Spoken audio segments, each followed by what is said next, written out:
Okay, so the school question.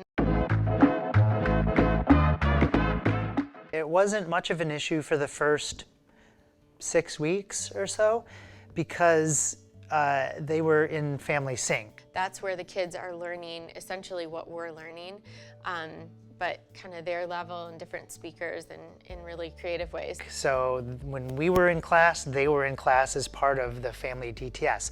But then mid-August or so, school starts getting going, and so we had to figure out exactly what our plan was going to be.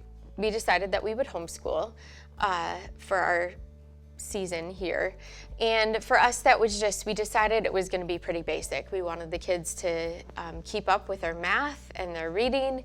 We wanted them to do some writing, but more than just like writing book reports, I would rather have them write about what they're experiencing, what they're learning, what God is speaking to them. And we just were able to work it out in the schedule. There was time in the morning, there was time in the afternoon. Schooling during outreach is extremely difficult. We took 10 math lessons for each kid, which for us that was a lot of copies.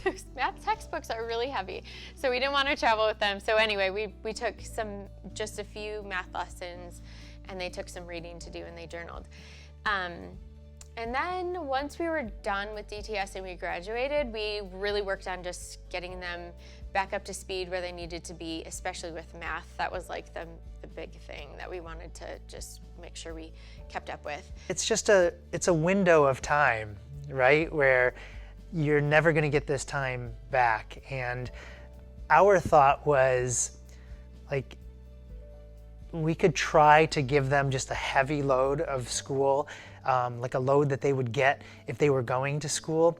But being part of Family DTS and Family Sync and then going on outreach to Brazil for a month, that's, in our minds, that's an education in and of itself. I believe they just got far more out of that than they would get out of a month in the classroom somewhere or homeschooling, because we really felt like this experience was going to just enrich their lives so much that it was worthwhile to just kind of like lay low on the schooling for a month.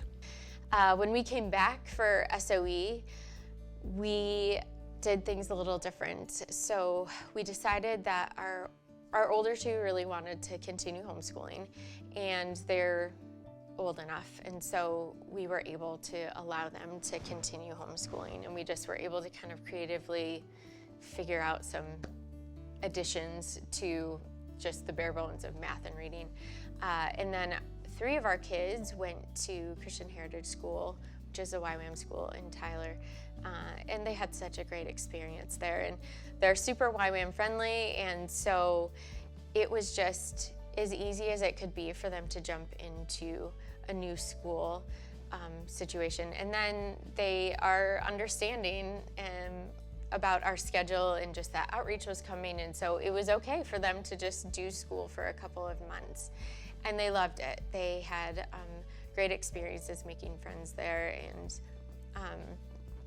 they just really had a very easy time transitioning. So I'm sure that is just because the Lord just had a ton of grace on them, but the school is really awesome, and so that was good for them. And then our very youngest 2 were able to just jump back into preschool and nursery that they have here on the base, and they love that. So that's how we did school.